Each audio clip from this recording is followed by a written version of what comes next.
तो कनाडा में हुए आम चुनाव के नतीजे सामने आ चुके हैं। मार्क कार्नी के नेतृत्व वाली लिबरल पार्टी ने जीत हासिल कर ली है। हालांकि पार्टी की जीत के बावजूद जस्टिन ट्रूडो को हार का सामना करना पड़ा है। आपको बताएं कि मार्क कार्नी का मुकाबला कंजर्वेटिव पार्टी के नेता पियरे पोलिवरे से था।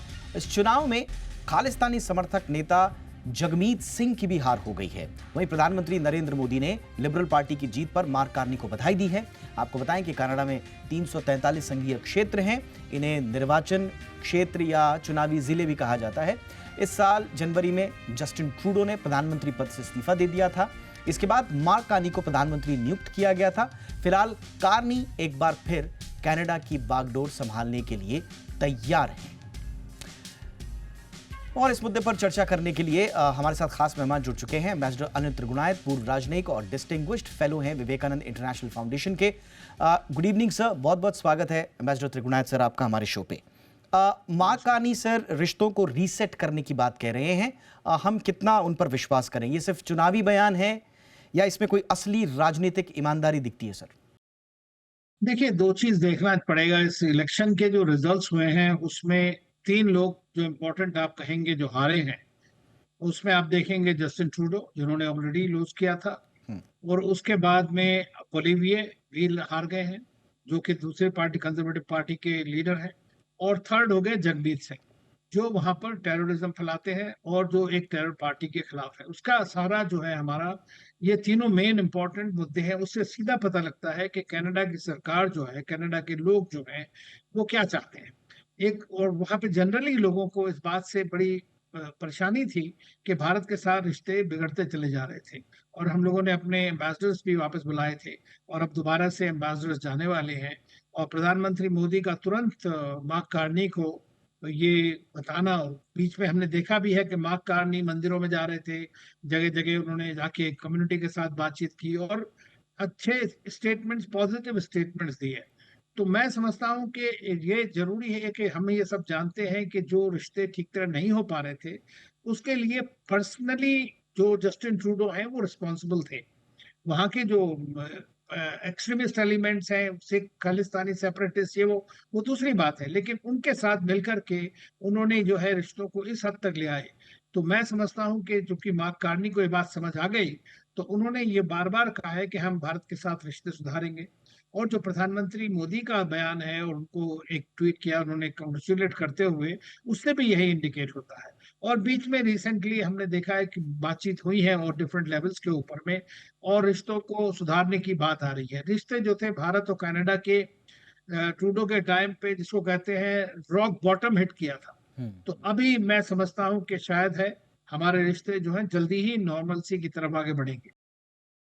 ये नॉर्मलसी सर किस तरह की होगी? क्या भारत को कार्नी सरकार के साथ बिना किसी स्पष्ट जांच के या फिर एक्शन के रिश्ते सुधारने सीधे शुरू कर देने चाहिए, या पहले हम उनसे कहें कि आप ठोस कदम उठाइए? आपने हम पे एलिगेशंस लगाए, हमारे भारतीय राजनीतियों की सुरक्षा को कॉम्प्रोमाइज़ किया, तो क्या हम उनसे किसी तरह की, अब माफ़ी तो मैं नहीं समझता कि मंगवाएगा भारत उनसे, लेकिन क्या ये सुनिश्चित करने को पहले कहेगा, या हमारा फोकस सीधा अब कनाडा के साथ नई पारी शुरू करने पर होगा फोकस? देखिए, ये कनाडा के जो नए प्रधानमंत्री हैं उनके ऊपर बड़ा डिपेंड करेगा। दूसरी चीज है कि हम दोनों देशों के बीच में एक इंस्टीट्यूशनलाइज कॉपरेशन है, चाहे वो इंटेलिजेंस कॉपरेशन हो या डिफेंस कॉपरेशन हो या दूसरे तरह के स्ट्रेटेजिक कॉपरेशन है, वो है। तो वो एजेंसीज को आपस में बात करना वो ज्यादा इंपॉर्टेंट है किसी भी मुद्दे के बारे में, बजाय कि वाइल्ड डेलीगेशंस लगाना। और मैं नहीं समझता कि वहां की सरकार इस रास्ते पे दोबारा चलेगी। अगर चलेगी तो फिर रिश्ते ठीक नहीं हो सकते हैं, क्योंकि या तो जो सिस्टम होता है, एक सेंसिटिविटीज होती हैं, उनको आपने करना है। दूसरा चीज ये है कि मैं भी समझता हूँ कि चूंकि जिस तरह का मैंडेट इस वक्त आया है, आप देखिए गुरमीत सिंह अपनी खुद की सीट हार गए। उनके पार्टी को जो है कहाँ 6% से 2% से भी कम उनको सीट मिली है। तो पहले वो अपने आप को कहते थे किंग मेकर, आज वो बिल्कुल ही कहीं कुछ नहीं रहे। तो आप इससे अंदाजा लगा सकते हैं कि वहाँ की जो पब्लिक है, वहाँ के जो कैनेडियन सिटीजन्स हैं, वो इस बात को समझ रहे हैं कि किस तरह से जो पॉलिसीज पुरानी सरकार की रही हैं वो लाभकारी नहीं है। तो मैं समझता हूँ कि थोड़ा अगर वो मेच्योरिटी से काम लेंगे तो जरूर होगा, लेकिन उनके लिए अभी इमीडिएट जो समस्या है वो ये है कि प्रेसिडेंट ट्रम्प के साथ वो कैसे डील करेंगे। वहाँ से बड़े सख्त लहजे में जो संदेश हैं वो आए हैं अमेरिका से। बट एक चीज़ सर, आखिरी चीज़ जो मैं पूछूंगा, कितना विश्वास किया जाए कार्नी साहब पर? ठीक है, अब ट्रूडो नहीं है वहाँ, so called king maker Gurmeet भी चुनाव हार गए हैं, तो थोड़ा सा प्रेशर नहीं आएगा वो जो ट्रूडो साहब पर था? बट स्टिल एग्जिस्टेंस तो है सर पॉलिटिकल, हस्तक्षेप तो कोशिश करेंगे ट्रूडो भी करने की, तो हम कितना विश्वास करें कार्नी पर? देखिए, हमें विश्वास करने की जरूरत नहीं है। थोड़े ही दिनों में उनके जो कारनामे हैं, उनके जो स्टेटमेंट्स हैं, उनसे आपको पता लग जाएगा कि किस डायरेक्शन में कनाडा को भेजना चाह रहे हैं। लेकिन जहां तक मुझे पता है, हम अपने एम्बेसडर्स का दोबारा रीइंस्टेट कर रहे हैं वहां पर।